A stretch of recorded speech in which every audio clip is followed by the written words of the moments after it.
Hello friends. As you all have seen our Tapak channel in YouTube, Tapak is a monthly newsletter of Shikshan and Samaj Kalyan Kendra, which is a volunteering organization established in 1980 by a group of young dedicated volunteers working for the better livelihood. Welcome again to the new session of Tapak starting from April 2020 with new ideas, work and with a new voice. Here we are with you with new ideas and presentations regarding our main programs that are gender and rights, training and education, health and environment, agriculture growth and disaster. In the month of April, our main focus was on the goal of sustainable development. The SDGs have been developed through an unpredicted consultative process that brought national government and millions of citizens across the globe together to negotiate and adopt the ambitious agenda. Life below water. Conserve and sustainably use the oceans, seas, and marine resources for sustainable development. Prevent and significantly reduce marine pollution of all kinds, in particular from land based activities including marine debris and nutrient pollutions. Sustainably manage and protect marine and coastal ecosystems to avoid significant adverse impacts, including by strengthening their resilience and take action for their restoration in order to achieve healthy and productive oceans. Minimize and address the impact of ocean acidification, including through enhanced scientific cooperation at all levels. Effectively regulate harvesting and end overfishing, illegal, unreported, and unregulated fishing, and destructive fishing practices, and implement science-based management plans. In order to restore fish stocks in the shortest time feasible, at least to a level that can produce maximum sustainable yield as determined by their biological characteristics. Conserve at least 10% of coastal and marine areas, consistent with national and international law and based on the best available scientific information. Prohibit certain forms of fisheries subsidies which contribute to overcapacity and overfishing. Eliminate subsidies that contribute to illegal, unreported and unregulated fishing and refrain from introducing new such subsidies. Recognizing that appropriate and effective special and differential treatment for developing and least developed countries should be an integral part of the World Trade Organization fisheries subsidies negotiation. Increase the economic benefits to small island developing states and least developed countries from the sustainable use of marine resources, including through sustainable management of fisheries, aquaculture, and tourism.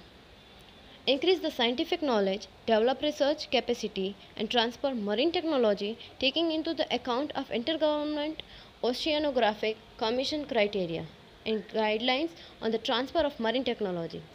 In order to improve ocean health and to enhance the contribution of marine biodiversity to the development of developing countries, in particular small island developing states and least developed countries.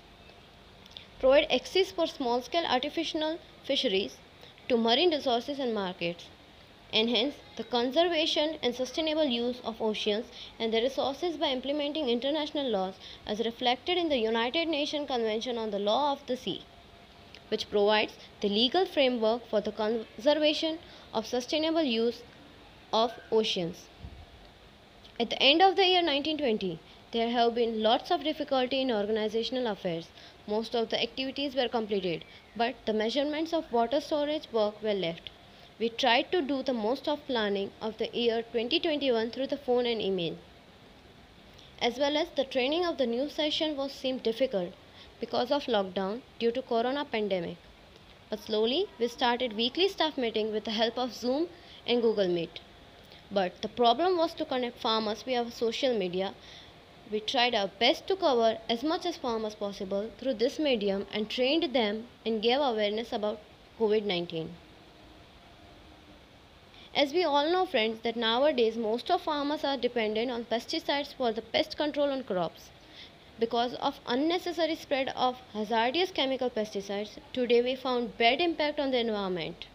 Such insects have many peculiarities due to their special behavior. Often even heavy chemical pesticides do not have such powers. When the pest is less than the tolerable amount, then instead of chemical pesticide, use organic pesticide by which we can avoid the side effects of pesticide. in some circumstances, some of the poisonous temptations of handmade are very effective. Now, as we all know about the virus which is widely spread in the world, coronavirus is a very dangerous and it spreads primarily through droplets of saliva or discharge from the nose when an infected person coughs or sneezes. So, it's very important to protect ourselves from it. There are many cases registered in our state. Our organization has started distributing sanitizer and masks to farmers, farm laborers, and such people who are unable to afford it. Our volunteers visit to the field and aware the farmers about the COVID-19 and gave soap for hand wash and discussed about some precaution steps to be taken by them for their safety. Maybe you are aware with rose apple trees. These trees are generally found in the most of the regions of India. Flowering on rose apple trees start from April to June, and from June fruits are available on trees. Rose apple tree gives fruit usually in monsoon season. Many times because of the overload of fruits, the branches of this tree are broken. Fruits of this are very tasty and juicy. It is used as medicine also. Its barks are very beneficial for the patients of diabetes. Its leaves are beneficial for the scorpion sting. It is also used for many medical purposes. Thank you.